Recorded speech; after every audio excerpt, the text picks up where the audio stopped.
ప్రతి ఉదయం నీ కృప పొంది దినమంతయు నీ ముఖ కాంతిలో వర్ధిల్లెదము నిన్నే స్తుతించుచు. Good morning.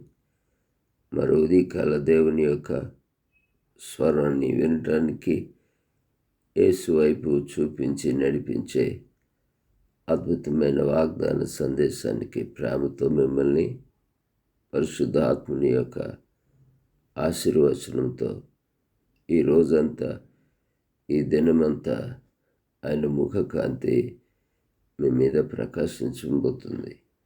ఈరోజు కాదు, ఎప్పుడూ ఆయన ముఖకాంతిలోనే మన జీవితాలు నడుస్తున్నాయన్న సంగతి మర్చిపోకండి. ఏది ఏమైనా నేటి ఉదయకాల దేవుని పలకరింపు వాక్యం నిర్గమకాండం 16వ అధ్యాయములు. నిర్గమకాండము 16వ అధ్యాయం 7వ వాక్యంలో, ఉదయమున మీరు యెహోవా మహిమ చూచెదరు. ఉదయమున మీరు యెహోవా మహిమ చూస్తారు అని మోషే తన యొక్క సంఘానికి చెప్తున్న మాట. అవును, ఉదయం చాలా ప్రశస్తమైంది.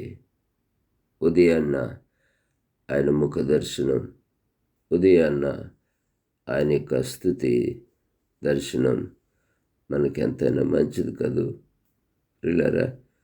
ఉదయకాలమున నిద్ర లేవగానే కొంతమంది కళ్ళు తెరవకముందే మొదట ఏవో మంచివి చూస్తే మంచి జరుగుతాయని కొన్ని శకునాలు చూస్తూ ఉంటారు.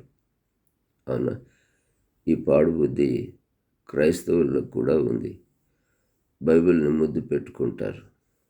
బైబిల్ని ముద్దు పెట్టుకోవటం కాదు, బైబిల్ని హత్తుకుని ఉండాలి, అది గుండెల్లో ఉండాలి అనేది బైబిల్ సారాంశం కాదు. ఈరోజు ఈ యొక్క మాట ద్వారా ఉదయాన్న మీరు దేవుని మహిమను చూడాలి. దేవుని మహిమను చూడాలంటే పాలెంలోనికి వెళ్ళాలి. పాలెంలోనికి వెళ్తేనే దేవుని మహిమ మన్నాలాగా కనిపిస్తుంది. దేవునికి స్తోత్రం ప్రియులారా. కాబట్టి ఈరోజు దేవుని యొక్క వాగ్దాన సందేశంలో ఆయన వాగ్దానం చేస్తున్నది ఏమిటి అనగా, ఈరోజు దేవుని మహిమ మీరు చూడబోతున్నారు. దేవుని మహిమ చూడాలంటే పాలెంలోనికి వెళ్ళాలి అని అన్నాను కదూ. అవును ప్రియులారా, ఇళ్లలో సుఖవంతంగా సమయానికి లేవకుండా, దేవుని ముఖదర్శనం చేయకుండా బద్ధకిష్టులుగా ఉంటే పాలెంలోనికి వెళ్ళేసరికి మన్నా కరిగిపోతుంది సుమా. కాబట్టి మన్నా కరిగిపోకముందే పాలెంలోనికి పరుగెత్తాలి. అప్పుడు దేవుని యొక్క మహిమ గల ఆ యొక్క కార్యమును చూస్తాం. ఈరోజు ఆయన కృపగలిగిన సన్నిధిని బట్టి మీరు దేవుని మహిమ మీరు చూడబోతున్నారు. పాలెము అనగా ప్రార్థన కదూ.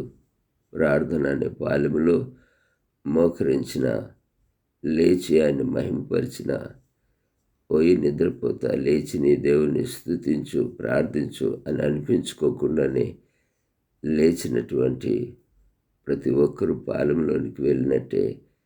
పాలెంలోనికి వెళ్ళిన వారు ఒట్టి చేతులతో రారు. సమయానికి వెళ్ళిన వారు ఎప్పుడు చేతుల నిండా దేవుని మహిమతో తమ గృహాలకి వెళ్తారు. అదే ఇక్కడ జరిగింది. చరిత్రలో అదే జరిగింది. ఇప్పుడు కూడా అదే జరగబోతూ ఉంది. ఎందుకంటే ఆయన మహిమగల రాజు. మహిమగల రాజు ఎవడు? ఆయనే సైన్యములకు అధిపతి యగు యెహోవా. గుమ్మములారా మీ తలలు పైకెత్తుకోండి.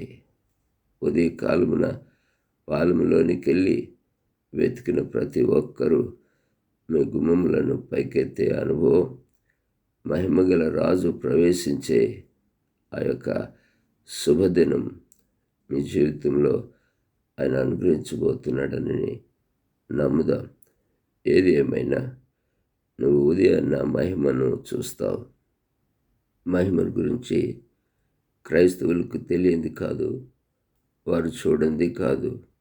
అదండి, ఫిలిప్పీలకు పౌలు గారు రాస్తూ మీ ప్రతి అవసరము ఆయన మహిమైశ్వర్యం నుంచి మరి తీర్చబడుతుంది అని కూడా చెప్పారు. నమ్మితే నువ్వు దేవుని మహిమను చూస్తావని యేసయ్య మార్త మరియలతో ఆ జనాంగంతో ఆయన నినదించి చెప్పిన వాగ్దానం. ఈరోజు మహిమ అనే వాగ్దానం మన బ్రతుకులో రావడానికి ఇష్టపడుతుంది. మహిమ తెచ్చే ఆశీర్వాదం, మహిమ మోసుకొచ్చే దీవెనల ఆ పరంపర ఈరోజు చూస్తామేమో అనే విశ్వాసము, నిరీక్షణ నీలో నాలో కలుగునుగాక. ఆమేన్. ప్రేమగల తండ్రి, నీ కృపా సన్నిధిలో రోజుకొక వాగ్దాన బలంతో ప్రతిరోజు మేము ఆ రోజుని జయిస్తూ ఉన్నాం తండ్రి. అయా పొంచి ఉన్న ప్రతి విధమైన దానిలోంచి మహిమ మమ్మల్ని రక్షిస్తుంది రోజు. అందును బట్టి మీకు స్తోత్రాలు. ఈరోజు కూడా నీ మహిమ ఉదయాన్నే లేచి ప్రభా పాలెములో మోకరించి నువ్వు ఇచ్చిన మన్నా బలమును బట్టి అయా నీకు స్తుతిస్తూ ఈరోజు ప్రతి విషయంలో మీరు ప్రత్యేకమైనటువంటి నాయన మీ ముందర ఉన్న ప్రార్థనల మీద మీ మన్నా కృపించండి, మీ మహిమ చూపించండి. సమస్త మహిమ నీకే చెల్లిస్తూ మా ప్రభువును మా రక్షకుడైన యేసుక్రీస్తు నామములో ప్రార్థించి అడిగి వేడుకొని పొందుకుంటున్నాం తండ్రి. ఆమేన్. తండ్రి, కుమార, పరిశుద్ధాత్మ త్రియేక దేవుని దీవెన సన్నిధి ఈ వాక్యాన్ని గణపరుస్తూ ఎదురు చూచే ప్రతి కుటుంబంలో ఈరోజు దేవుని మహిమ కనబడునుగాక. ఏ విషయంలో మీరు ఎదురు చూస్తున్నారో, ఏ విషయంలో మీరు పాలెంలోనికి వెళ్ళి దేవుని వెతికారో అవి మీకు కలుగునుగాక. ఆమేన్. God bless you. Have a blessed day.